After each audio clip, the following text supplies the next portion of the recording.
Olá, boa noite a todos e bem-vindos a mais o BMC Talks. Hoje à noite o nosso assunto será sobre o Oriente Médio, o que está acontecendo um ano após os ataques terroristas no dia 7 de outubro de 2023. Ataques perpetrados contra a população civil do Estado de Israel pelo grupo terrorista Hamas. E para conversar sobre esse assunto, para falar sobre o que vai acontecer também, quais são as perspectivas para o Estado de Israel, para o Oriente Médio como um todo e também para a comunidade hebraica brasileira, temos aqui Cláudio Lotenberg, presidente da Confederação Israelita do Brasil. Presidente, muito boa noite, é um prazer tê-lo conosco mais uma vez aqui no BMC Talks. Muito obrigado pelo convite, é um prazer estar com vocês. Presidente, o senhor veio aqui exatamente um ano atrás, justamente para comentar os primeiros meses, primeiras semanas, após os acontecimentos do dia 7 de outubro de 2023. Esse ataque terrorista bárbaro, que teve também efeitos na opinião pública mundial, criou também tensões que a gente não imaginava existissem. Por exemplo, aqui no Brasil, vimos no Brasil manifestações francamente repugnantes pró-Hamas no meio da Avenida Paulista.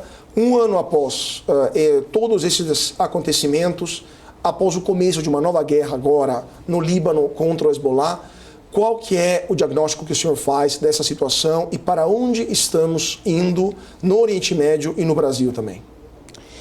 Eu fico surpreso com muito daquilo que você narra, aliás, com muita propriedade.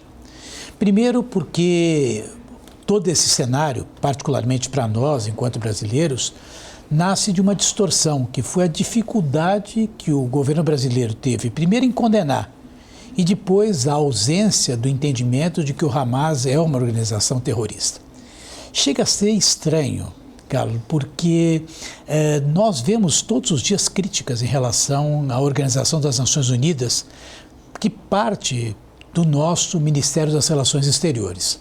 São críticas que dizem respeito à própria governança, dos sistemas de votação, o Conselho de Segurança, a sua Constituição, mas no que diz respeito à referência do Hamas enquanto organização terrorista, a ONU serve.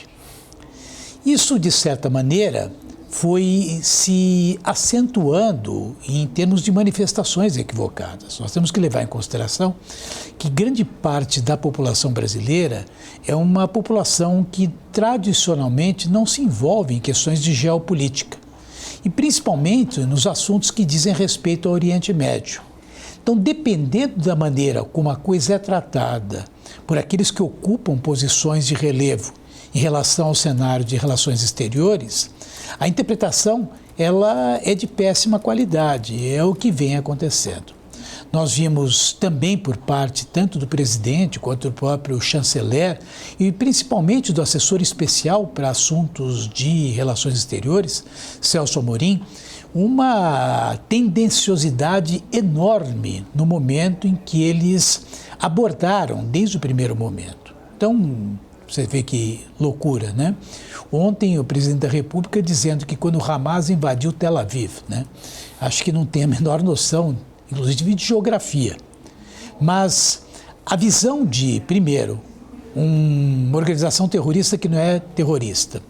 Depois, o esquecimento permanente do cenário dos reféns. Terceiro, a falta de entendimento de que Israel está num processo de defesa. A ideologia que fez com que a avaliação do movimento do Estado de Israel se confundisse com o papel do primeiro-ministro, Bibi Netanyahu, que tenha por obrigação defender o seu país e buscar esses reféns.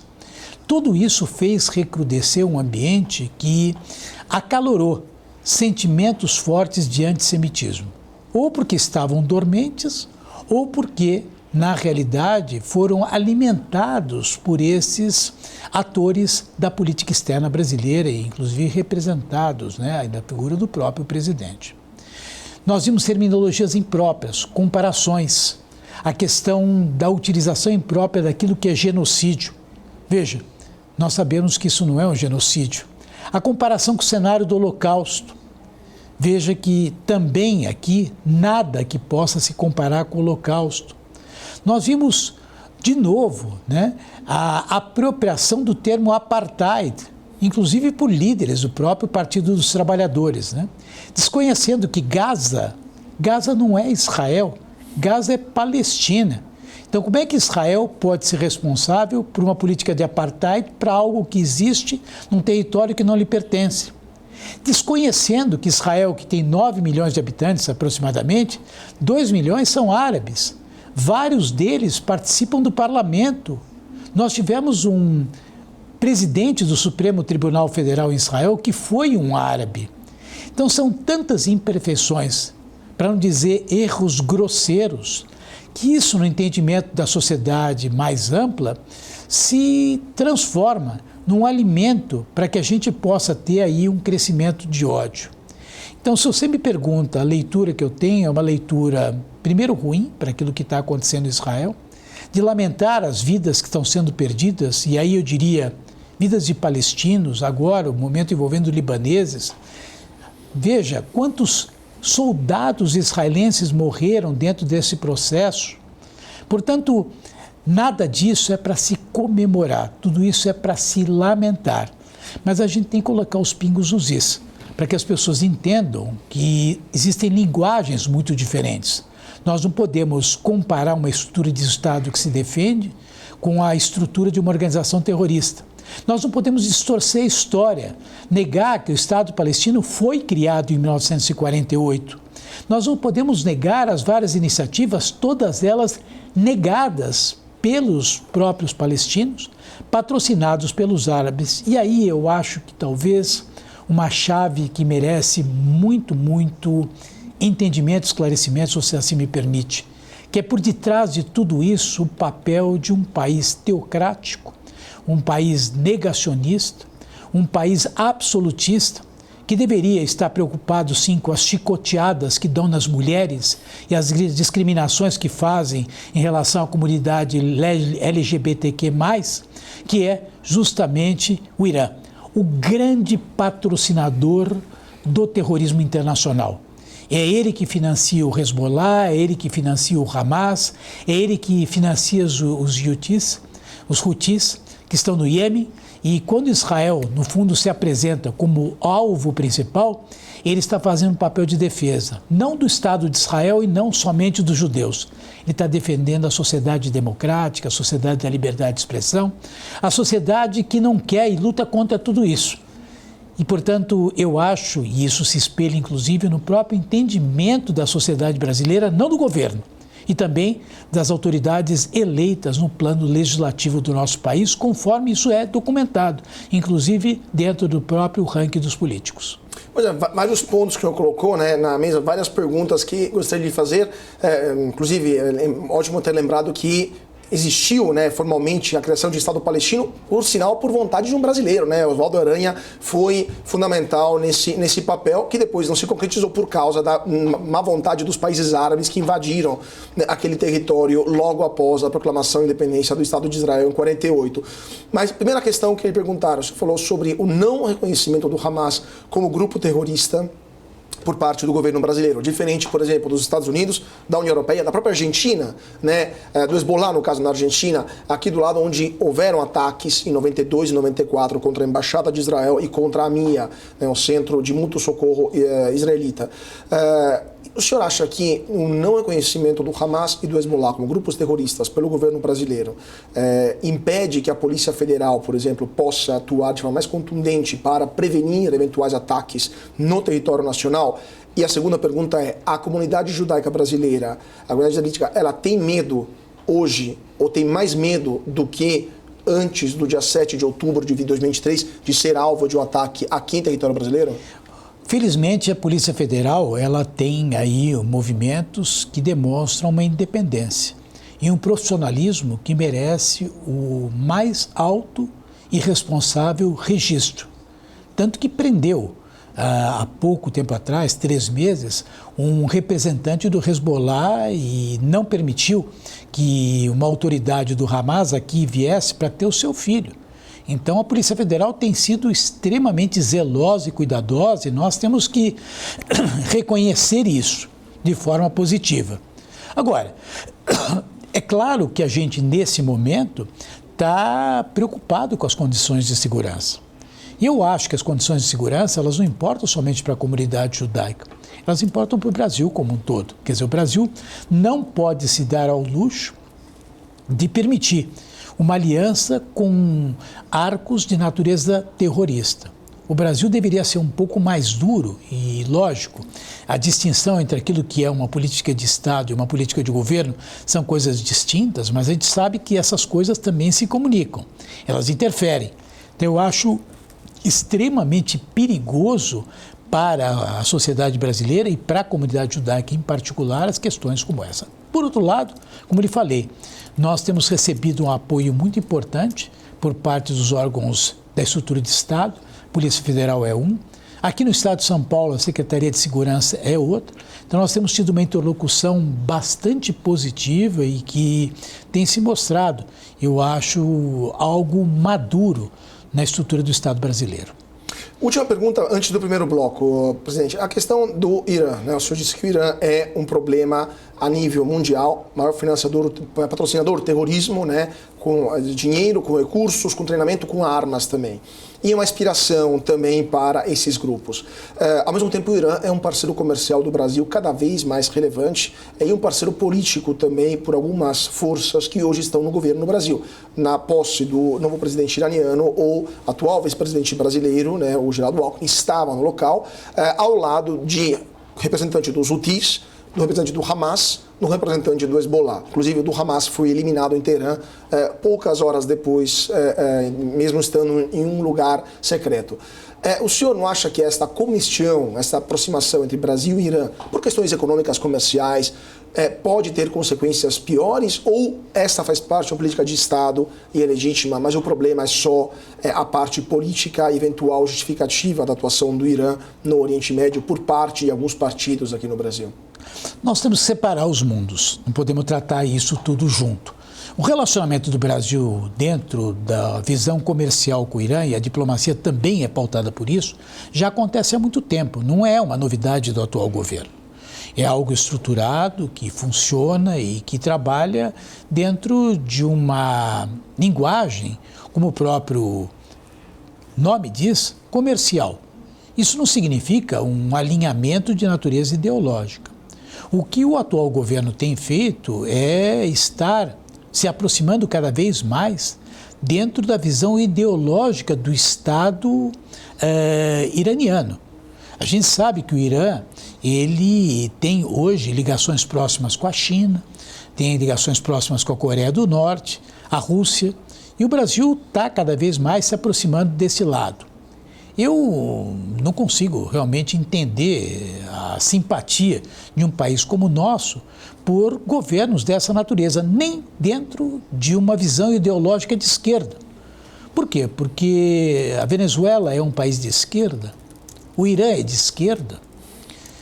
Acho difícil entender isso. A China é uma esquerda maquiada, né? Um grande país que se aproveita muito do mundo capitalista, né? O Brasil tem interesses de outra natureza com o Irã, o Brasil quer se associar de alguma forma ao Hezbollah e aos Houthis e ao Hamas, também não consigo entender. Então, é um diagnóstico, eu digo para você, extremamente difícil de ser feito. Existe um dado que eu acho que aqui, quem sabe, posso explicar um pouco isso, que é a visão anti-americanista daqueles que hoje lideram o Ministério das Relações Exteriores. Quer dizer, essa obsessão, que é uma obsessão que remonta para o mundo da Guerra Fria, que eu acho que é um retrocesso em termos de política externa. Recentemente alguém me perguntou qual a diferença entre a esquerda e a direita. Fundamentalmente no passado isso tinha uma natureza econômica, né? Um mais intervencionista, o outro menos intervencionista. Eu me nego a acreditar que isso seja dessa forma, porque tem gente que é de direita e acha que em alguns momentos o Estado tem que ser grande. Como tem gente que é de esquerda que acha que o mundo liberal também tem que acontecer. Aliás, o primeiro mandato do presidente Lula foi muito nessa linha, né? Então, não acho que seja por aí. Agora, a esquerda, ela, depois da queda do Muro de Berlim, ela se esvaziou e ela resolveu abraçar outras causas, que são as causas dos grupos minoritários, os grupos sofridos. E eu entendo realmente que os palestinos têm um problema, não causado por eles, causados por todos aqueles que não permitiram que a partilha, aquela estabelecida e liderada por Oswaldo Aranha, de fato ali acontecesse. Eles são vítimas de países vizinhos, sim. Veja o Egito. O que o Egito fez durante esse período de guerra? Permitiu que a ajuda humanitária fosse encaminhada, abriu suas fronteiras para receber uma única vida de palestinos que queriam sair de lá? Então, eu acho que, e aliás quero reforçar, que o Brasil tem uma visão equivocada e acho que Israel, no fundo, está fazendo um trabalho bom para a sociedade. O que Israel está fazendo é para poder ajudar os palestinos a se libertarem do Hamas e do Irã. O que Israel está fazendo é que o Líbano possa se libertar do Hezbollah e do Irã. O que Israel está fazendo é tentando, de fato, numa guerra única, se defender em 4 frentes e propor uma alternativa, sim, para um mundo que não pode, de forma alguma, viver e pactuar para um ideário de uma vida terrorista. E eu acho que talvez, eventualmente, a nossa liderança não esteja conseguindo enxergar isso. Ainda está vivendo a década da época da Guerra Fria, na qual esse cenário bipolar do mundo ainda era algo importante e provavelmente foi o período de formação dessa geração de diplomatas que neste momento estão próximos do nosso presidente. Pois é, que ainda não se aposentaram, infelizmente, mas ainda pensam como os anos 70. Presidente, vamos para um rapidíssimo intervalo, eu vou pegar um gancho dessa sua última frase, mas antes disso, então, 2 minutinhos e já voltamos com o presidente da CONIB, Cláudio Lottenberg, para falar conosco sobre a situação no Oriente Médio. Não saia daí, voltamos já já.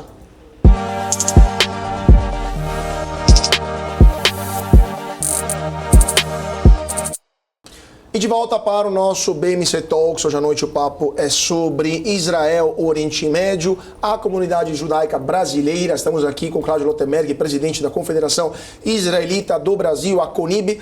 Presidente, o senhor estava falando sobre o quadro brasileiro, o fato de que a ideologia está pautando muito mais as escolhas de política externa do Brasil do que os interesses, muitas vezes, do próprio Estado brasileiro, do próprio país como nação. Do ponto de vista ideológico, eu lhe pergunto, o fato de que a esquerda brasileira, hoje, nesse último ano, justificou em muitos momentos os acontecimentos, os ataques do dia 7 de outubro. Parte da esquerda brasileira manifestou na Paulista com bandeiras do Hamas. Parte da esquerda brasileira manifestou até apoio ao Hezbollah. A comunidade hebraica brasileira, a comunidade judaica brasileira, que sempre foi poliédrica em suas opiniões políticas, sempre teve um vasto espectro, sempre foi da esquerda para a direita, para o centro, como todas as etnias e as religiões que compõem a sociedade brasileira como um todo. Mas hoje, a comunidade judaica brasileira está olhando para a esquerda com, no mínimo, perplexidade ou até com hostilidade? Está indo mais para a direita? Ou mesmo assim continua mantendo um espectro ideológico variegado como sempre foi? Veja, você descreveu muito bem. A comunidade judaica ela é absolutamente plural e diversa. E eu não fiz uma pesquisa para verificar isso, Mas reza o bom senso que, neste momento, vários acordaram para essa visão obtusa, inflexível e extremamente intolerante que a esquerda vem adquirindo em relação às práticas de Israel. Veja, a gente pode até entender críticas que sejam feitas a um primeiro-ministro que, para compor o seu governo, embora ele o tenha feito de forma democrática, ele tenha trazido para o seu lado forças de direita. Mas daí para um movimento de condenação que beira um discurso de ódio e a prática de antissemitismo, a intolerância, eu acho que isso existe um exagero. Então, mesmo os mais ligados à ideologia de esquerda, muito possivelmente deve aqui prevalecer o bom senso. E eu digo mais, não só a comunidade judaica, eu acho que a esquerda mais esclarecida também neste momento deve estar questionando os próprios movimentos da esquerda. Essas pessoas, neste momento, provavelmente estão fazendo suas questões. Estão aí levantando, será que aqui não estamos rompendo os limites da ética? Será que, de repente, nós aqui não estamos muito mais na defesa de um ideário do que na visão de um mundo um pouco mais convergente? Eu acho muito importante que a sociedade tenha diferentes vertentes e diferentes ângulos de visão. Aliás, a riqueza de uma sociedade é justamente a composição diversa que ela tem, que nos ajuda. Isso vale no mundo público, vale no mundo privado. Quantas e quantas vezes a gente vê empresas que fazem questão de trazer pessoas de origens diferentes justamente para somar esforços. Agora, chega um dado momento que há de se construir um consenso. E um consenso, Carlos, com todo respeito, ele não pode acabar na destruição de um país, o país de Israel. Como alguns setores de esquerda chegam nesse momento entender como sendo uma das alternativas. É o recrudescimento, Carlos, desculpe que eu interrompa você, da banalização do mal, descrita por Hannah Arendt, quando dos próprios julgamentos dos crimes do Holocausto. Então, tenho a impressão que está existindo, sim, uma visão um pouco mais crítica por parte dos judeus de esquerda a respeito da própria esquerda. Isso não sinaliza que eles estão alinhados e concordância com tudo aquilo que está acontecendo em Israel. Mas eu não posso crer que a gente vai concordar com os movimentos da esquerda que se mesclaram com o sentimento declarado, expresso e escrito, que é muitas vezes aí ecoado, inspirado naquilo que o Irã quer fazer com Israel. Não, eu estava lembrando da famosa frase, né, do rio até o mar, que foi pronunciada várias vezes por vários políticos brasileiros de forma impune, mesmo sendo uma forma evidente de antissemitismo. Você ouviu o ex-presidente do PT dizendo que ele achava interessante a ideia de não fazer negócios com judeus? Pois é. Veja, um homem que teve a presidência de um dos maiores partidos desse país, que nos últimos 4, 5 mandatos teve a presidência do país em 60% das vezes. Então, a gente começa a ver aí uma banalização. A gente não pode aceitar isso, né? As pessoas têm que responder em cima disso. Criminalmente, nós, sociedade civil, temos que nos manifestar, nos posicionar. Eu tenho muito respeito pela esquerda, tenho respeito, aliás, por todas as matrizes ideológicas, mas efetivamente, nesse momento, eu acho que passou-se dos limites.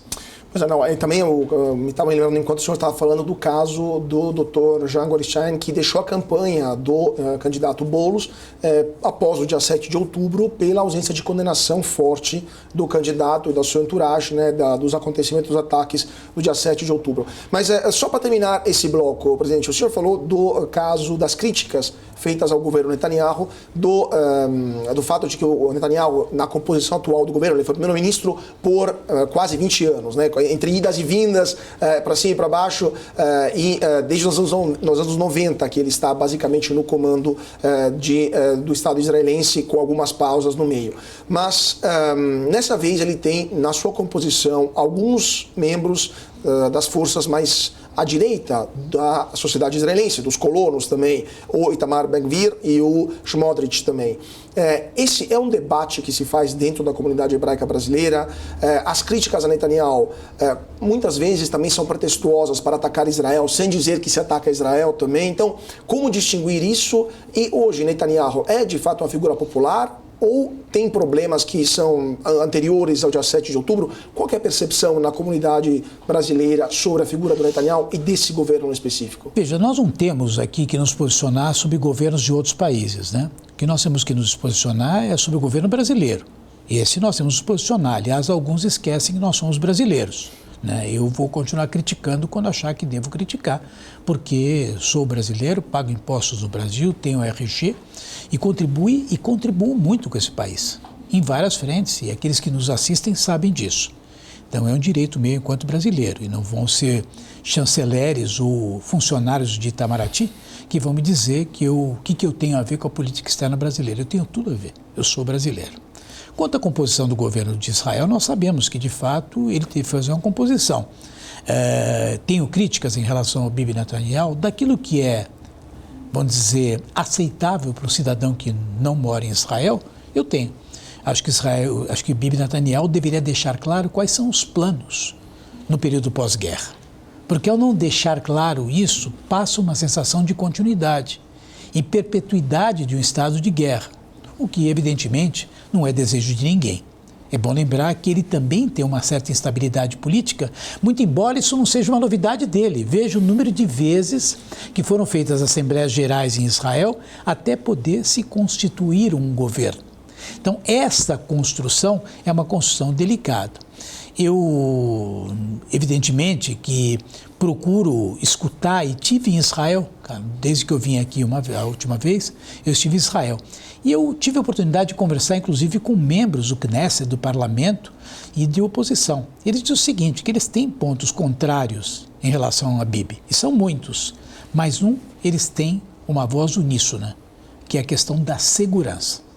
Nas questões da segurança e da invasão de um grupo terrorista, eles apoiam Bibi Netanyahu para que ele, de fato, defenda os seus cidadãos, defenda o direito à existência do Estado soberano de Israel e preserve, sim, as condições de bom relacionamento que devem imperar entre todos aqueles que vivem naquela região.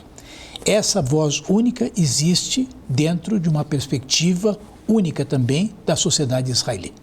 Então, ainda tem, só para terminar, que temos ainda 2 minutinhos, então tem a sua percepção uma unidade nesse momento nacional em Israel, com as críticas que se fazem ao governo de turno, mas nesse momento a emergência da segurança é tamanha, a emergência da existência mesmo do Estado de Israel é tamanha que mesmo as forças de diferentes partidos estão compactas a favor do atual primeiro-ministro. E quanto tempo você acha que vai perdurar isso? Carlos, existe um gabinete de segurança, ele não decide isso sozinho.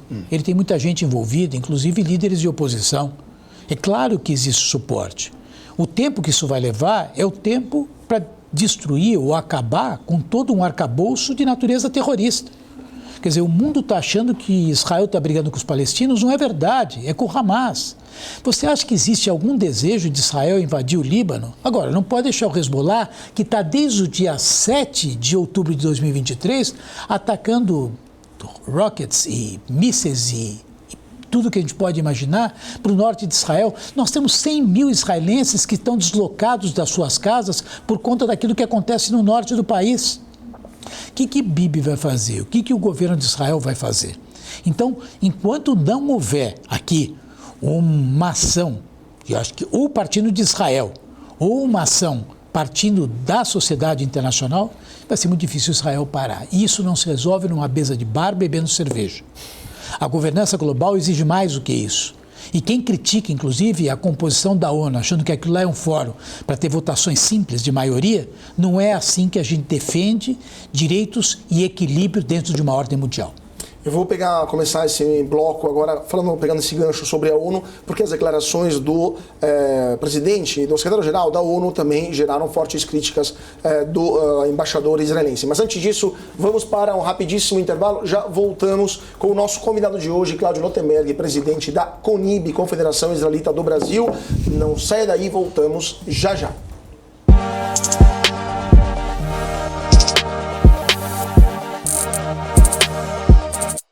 E de volta para o nosso BMC Talks. Hoje à noite o papo é sobre Israel, o Oriente Médio e a comunidade judaica brasileira. Estamos aqui com o presidente da CONIB, a Confederação Israelita do Brasil, Cláudio Lottenberg.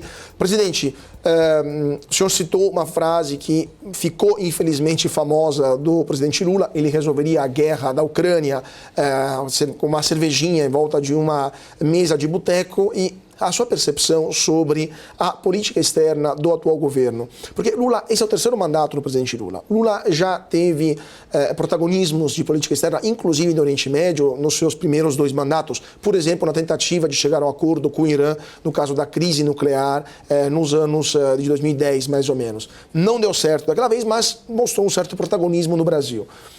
Ao mesmo tempo, aquele equilíbrio, aquela equidistância, né, dos primeiros 2 mandatos parece ter desaparecido nesse terceiro mandato. O senhor acha que temos uma mudança do entourage do presidente que se tornou mais radical? Vamos dizer, a parte da idade, né, a parte de uma certa... O tempo está passando até biologicamente para todo mundo, então acabam perdendo um pouco de lucidez. Ou o contexto internacional está se tornando cada vez mais extremo e leva as forças políticas do espectro político a tomar posições que não tomariam 20 anos atrás? Veja, eu não sou ninguém para poder julgar, né, as condições do presidente, e acho que ele foi eleito, ele ganhou, existe uma legitimidade, cabe a nós o respeito. Quero até lembrar que no início desse processo, e alguns até me criticaram muito por conta disso, eu fui um dos que defendi que o presidente Lula poderia ser um importante interlocutor face à tradição da política externa brasileira e à sua própria tradição. Sucede que a ideologia ela prevaleceu sobre o pragmatismo. A cultura do multilateralismo, ela foi deixada de lado pela adoção de um lado. E isso, evidentemente, acabou levando o presidente para uma linha na qual ele perdeu a legitimidade, inclusive, para ter um papel significativo dentro desse conflito. É bom lembrar que antes mesmo da guerra, quando o presidente recém começava o seu mandato, já houve aí um escorregão em relação à Ucrânia e à Rússia, também com uma inversão. Por quê? Porque na minha leitura e daqueles que leem jornais, parecia que a Ucrânia havia agredido a Rússia, quando era o contrário. Recentemente, ele mesmo, o presidente Lula, diz que tem uma solução fácil e que o Zelensky, se fosse esperto, aceitaria. Como? Cedendo uma parte da Ucrânia para a Rússia e deixando de querer entrar na OTAN. Ou seja, dizendo que perdeu a guerra e negando o porquê de ele estar participando e por que ele foi agredido. Quer dizer, ele está atendendo aquilo que a Rússia quer. Você sabe que em alguns momentos a gente ganha uma paixão tão grande pelas causas que muitas vezes a gente acaba até esquecendo os próprios propósitos. Eu acho que o Brasil abraçou a causa de uma esquerda, o Brasil se apaixonou por uma relação com o Irã que transcende, na verdade, laços de natureza comercial. O Brasil esqueceu o papel relevante que pode ter, inclusive, no processo que vai ter agora. Veja, não importa quem vai ganhar a eleição nos Estados Unidos, vai ter um processo importante de reindustrialização. Se for Trump, até mais. Imagina as oportunidades para empresas brasileiras com parcerias com empresas americanas. Então, dentro dessa visão, e aí sim, eu acho que um estímulo por parte de alguns assessores, mexendo até com o próprio ego do nosso presidente, eu acho que nós acabamos nos perdendo. E a causa, como eu disse, acabou virando algo mais importante que o próprio propósito. O presidente Lula é um democrata, o presidente Lula é um homem que tem uma história de vida muito bonita, ele tem aí um papel de grande relevo dentro da vida política brasileira. Acho que talvez, depois de Getúlio Vargas, será o presidente que mais tempo permaneceu no poder. Ele foi preso, depois ele acabou saindo, portanto, passou por uma experiência muito, muito dura na sua vida. Teve que reconstruir, inclusive, a sua vida sentimental. Morreu sua primeira esposa, depois morreu a sua segunda esposa e agora terceiro casamento. Eu acho que ele, infelizmente, em termos de biografia, nesse último capítulo, acaba tendo aí como eu posso dizer, uma mácula, que eu, como brasileiro e como um admirador dele de tantos anos, devo continuar contestando, porque eu acho que eu quero o máximo e o melhor para o nosso país. Ou seja, o presidente podia passar para a história como um novo pai dos pobres, tem o risco de passar para a história como defensor de regimes como Maduro ou como grupos terroristas como Hamas, né? Esse é o risco do legado político ser poluído por essas posições incompreensíveis, né? Carlos, você sabe que as mensagens, principalmente para os mais jovens, são aquelas que acontecem nos últimos dias de governo e os últimos capítulos de um livro. Lá para frente, alguém vai se dar o trabalho de um exercício muito grande. Aliás, quando a gente vê a própria trajetória do povo judeu no Egito, quando Moisés, que liderou o povo judeu durante 40 anos, chegou na porta de entrar em Canaã, a terra prometida, não foi permitido por quê? Porque ele pediu água de maneira imprópria. E ele conversou com Deus por conta de um erro. Ele falou, um ponto preto numa túnica branca aparece muito mais do que um ponto preto numa túnica preta. Então, acho que isso tem um sentido filosófico. Desculpe até recorrer a essa figura aqui com os nossos telespectadores, mas acho que emblematicamente vale para uma reflexão para todos nós. Com certeza, presidente. Agora, falando um pouquinho também, voltando a falar um pouco da comunidade judaica brasileira, após o dia 7 de outubro do ano passado, vários países do mundo com comunidades judaicas importantes, como a brasileira, registraram aumentos importantes da Aliyá, da imigração voluntária, especialmente dos jovens em Israel.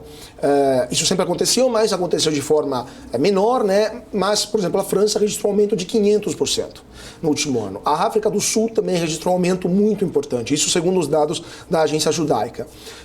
O senhor acha isso por causa de atos de antissemitismo que estão ocorrendo em vários países do mundo, especialmente alguns países como a África do Sul, cujos governos são manifestadamente hostis ao governo israelense, ao Estado de Israel. A África do Sul, lembramos que entrou com uma ação na Corte Internacional de Justiça para tentar impedir que Israel atuasse em Gaza.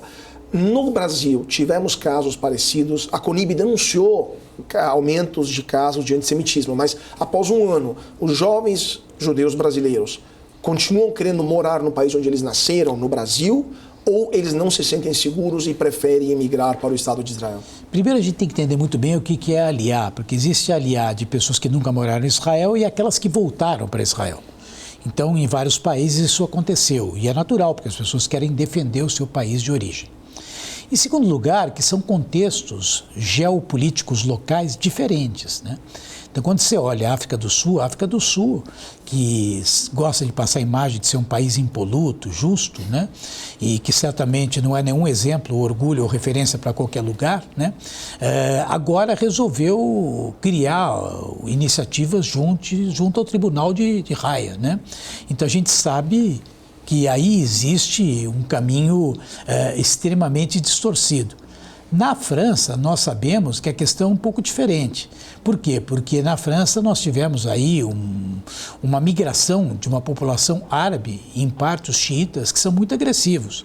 É bom lembrar que mesmo os sunitas, eles às vezes não conhecem com detalhe aquilo que acontece, por um desconhecimento histórico. Então acabam sendo agressivos em relação a Israel por conta de ignorância. No Brasil nós não tivemos isso.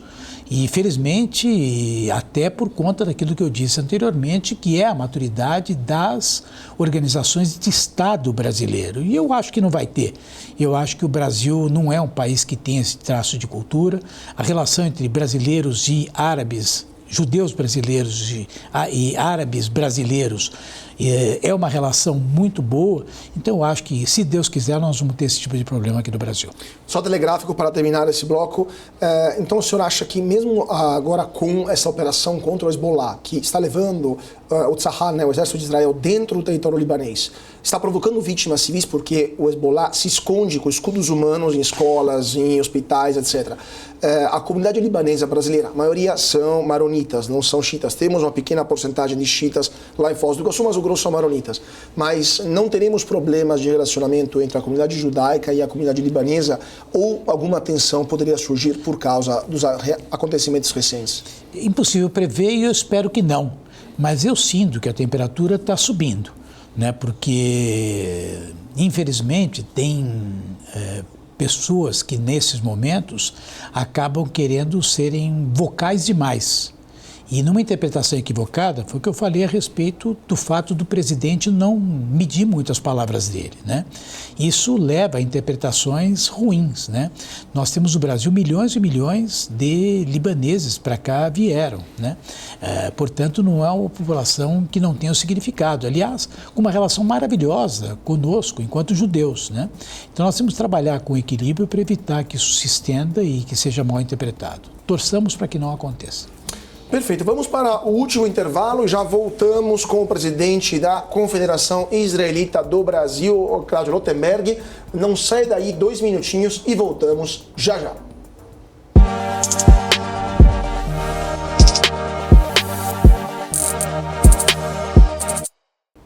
E de volta para o nosso BMC Talks. Hoje à noite o papo é sobre Israel, o Oriente Médio e a comunidade judaica brasileira. Estamos aqui com Cláudio Lottenberg, presidente da CONIB, a Confederação Israelita do Brasil. Presidente, falamos de Israel, falamos agora do que está acontecendo no Líbano, mas em geral o mundo árabe está mudando o seu posicionamento em relação a Israel. De uma hostilidade aberta de 48 até pelo menos os anos 90, aliás, até 79, né? O primeiro país a fazer as pazes com Israel foi o Egito em 79, depois a Jordânia em 94, e agora com os acordos de Abrão, poucos anos atrás, durante a pandemia, tivemos os Emirados Árabes, o Bahrein e o Marrocos, né, e o Sudão, que fecharam acordos de paz, reconheceram Israel, né, e normalizaram as relações. A Arábia Saudita estava prestes a assinar esse acordo, 7 de outubro, ataque que foi realizado justamente para evitar que isso acontecesse. Na sua opinião, qual que é a visão do mundo árabe, dos árabes em geral, em relação a Israel? O acordo de Abrão era também a tentativa de aumentar a colaboração militar contra o Irã, porque esses países também têm medo do Irã, mas a população árabe nesses países aceitou, na sua opinião, o direito de Israel a existir, ou esses acordos permanecem um acordo só de lideranças que poderiam ser substituídas um dia e voltaremos a uma conflitualidade com Israel? Olha, eu queria partir justamente do Irã. Eu asseguro a você que se nós pudéssemos fazer um levantamento junto à população do Irã a respeito do relacionamento com o Estado de Israel, certamente não seria ali expresso a vontade dos ayatolás. Aliás, muita coisa que acontece no Irã vai de forma contrária em relação àquilo que a população quer. Eu tenho absoluta convicção de que isso é um fato. Os países árabes, e aliás, o mundo entre judeus e árabes sempre foi um mundo muito bom, sempre foi muito convergente, sempre foi um mundo de grande construção. Claro, a criação do Estado de Israel criou um conflito, talvez até por conta de um incômodo que os palestinos poderiam causar. Mas, num segundo momento, isso foi sendo construído e você narrou aí uma série de acordos que mostram a construção de um novo arco de relacionamento. Quem é o principal interessado para que isso não aconteça? É o Irã, porque o Irã está ficando isolado. E o Irã, ele quer impetrar em todo o mundo árabe e não árabe um verdadeiro califado, né? Um regime autocrático, um regime ditatorial, um regime sem qualquer liberdade de expressão. E no momento que ele vê que isso caminha, eu diria até que grande parte das razões que motivaram os ataques das organizações terroristas foi justamente o incômodo do Irã, que nesse momento, claro, colocou seus proxies, seus aliados, para poder fazer esse tipo de movimento contra Israel. A Arábia Saudita, ela retraiu um pouco. O que ela queria para fazer o acordo? Justamente a perspectiva da criação de um Estado palestino. O que não é tão simples, porque agora, logicamente, que Estado palestino você vai poder criar que garanta segurança ao Estado de Israel? Veja, o Estado palestino recebeu muito dinheiro. Dinheiro de países que estavam ajudando, dinheiro de uma agência corrupta para refugiados, que é a UNRWA. Tá? Nós vimos a quantidade de túneis que foram construídos, recursos que deveriam ser utilizados para a construção de escolas, hospitais, centros de convivência, ou seja, todo um processo de aprimoramento de qualidade de vida que foi, no fundo, desviado para ações de natureza militar. Então, evidentemente que agora Israel, que por alguns é interpretado como um Estado tirano e que na realidade se defende, Israel tem que estar alerta, precisa ter certeza de que isso não irá acontecer novamente. Então, você vai dizer, os países árabes, eles apoiam intransigentemente aquilo que acontece com Israel? Não, mas eles dão suporte a Israel. Eles veem nas relações com Israel uma oportunidade para terem também mais segurança nos seus estados, para ter acesso a bens de consumo e serviços que Israel pode produzir em colaboração, troca de tecnologias. E, evidentemente, que isso é um caminho a ser percorrido e justamente a diplomacia existe para isso. Criar espaços de aproximação, diálogo, firmar acordos e criar oportunidades numa relação de ganha-ganha. É justamente o oposto daquilo que o Irã quer. O Irã não quer isso, né? Tanto que o Irã não é estimado e querido por esses países árabes. A relação do Irã com esses países é muito ruim. É bom vocês registrarem que quando o Irã atacou Israel em abril, Israel reagiu e passou por uma série de países que fecharam, entre aspas, mas abriram seus espaços aéreos para que Israel pudesse bombardear, dando um sinal claro que consegue chegar no Irã onde desejar chegar. Então isso foi feito graças ao apoio de países que são países simpatizantes ou antipatizantes do regime iraniano. Esses países também contribuíram para abater boa parte dos mísseis que o Irã lançou 2 vezes nos últimos meses contra Israel, sendo que esses países deveriam ser países muçulmanos, como o Irã, mesmo se sunitas e xiitas, ou seja, esses países colaboraram para a defesa do Estado de Israel contra o Irã, né? Mas é interessante esse ponto, presidente, só para a gente entender, o senhor falou, justamente lembrou do caso da UNRWA, né, da Agência da ONU para os Refugiados Palestinos, acusada de contratar membros do Hamas, de desviar os seus recursos para atividades terroristas, né? Os túneis que foram construídos com esse dinheiro, mas também os foguetes que foram realizados utilizando os canos que deveriam ser utilizados para o transporte de água potável, né? Entre outras coisas. Mas é interessante notar como em Gaza, e aí faço uma provocação, em Gaza, Israel se retirou em 2005, evacuou quase 10 mil colonos que não queriam ir embora. O governo, naquela época, governo de Ariel Sharon, mandou em Gaza o exército que evacuou essas pessoas de forma traumática. O dia seguinte, imediatamente após isso, eleições naquilo que deveria ser o futuro Estado de Palestina, o Hamas ganha as eleições em Gaza e transforma Gaza em um Estado, basicamente, num emirado terrorista. 7 de outubro do ano passado, vimos também na West Bank, na área que deveria ser, onde está Ramallah, né, o Estado palestino, chamado em Israel de Judea e Samaria, manifestações a favor do Hamas. Ou seja, os palestinos, mesmo que não moram em Gaza, manifestaram a favor do Hamas. E ainda hoje há manifestações de palestinos em apoio ao Hamas, mesmo em locais que são governados pela ANP, né, pela Autoridade Nacional Palestina. Senhor, quando vê essas coisas, não se perde a esperança? O senhor não acha que se perde a esperança que os palestinos consigam ter uma visão moderada, uma visão que aceite a existência de Israel, que consigam ter uma convivência pacífica com 2 estados, né, um lado a lado, de forma harmônica? E essas manifestações não mostram que uma convivência é impossível, porque existirá sempre o risco que Israel seja atacado por facções palestinas que não aceitam a existência do país?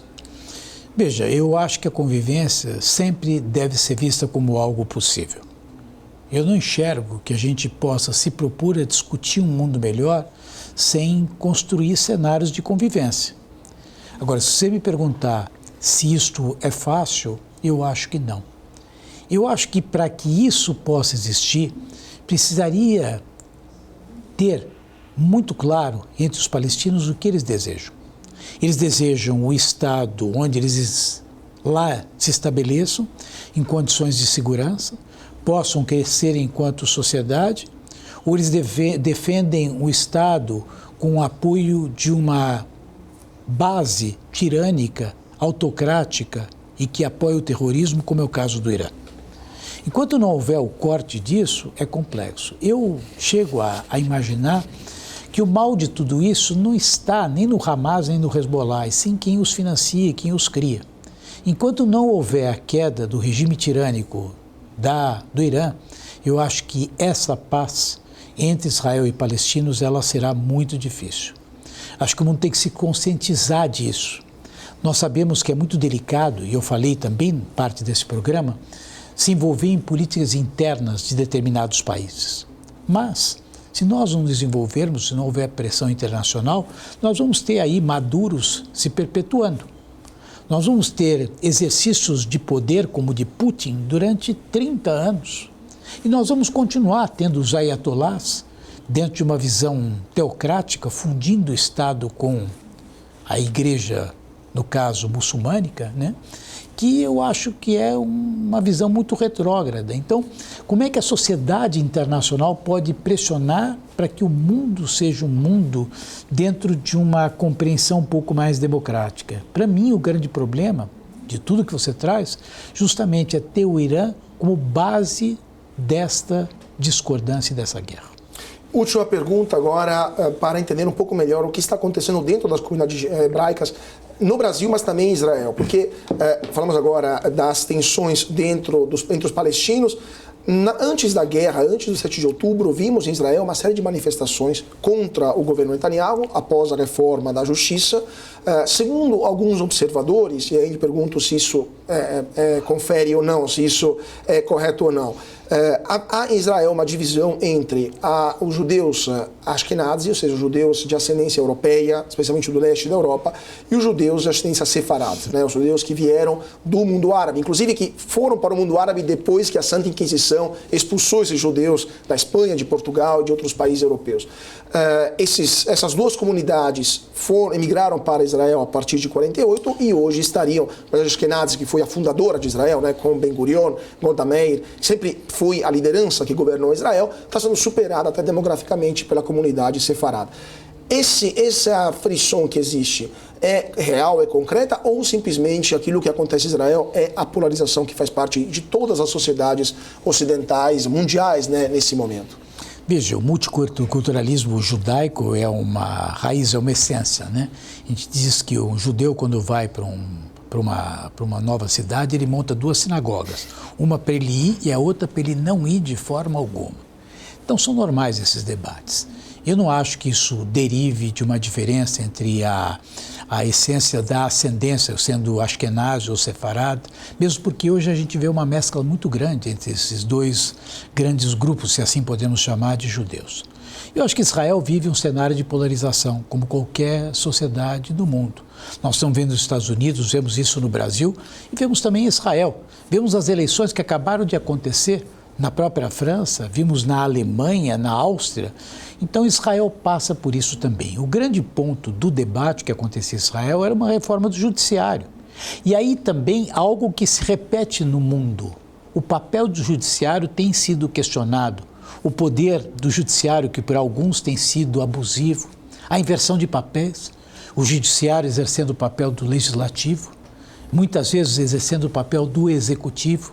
Então, dentro desse cenário, e aí a interpretação não foi positiva para o primeiro-ministro, é que ele talvez estivesse trabalhando esse papel do judiciário para poder prevalecer uma condição de imunidade. Nós sabemos que ele tem sérios problemas lá para resolver de natureza judiciais.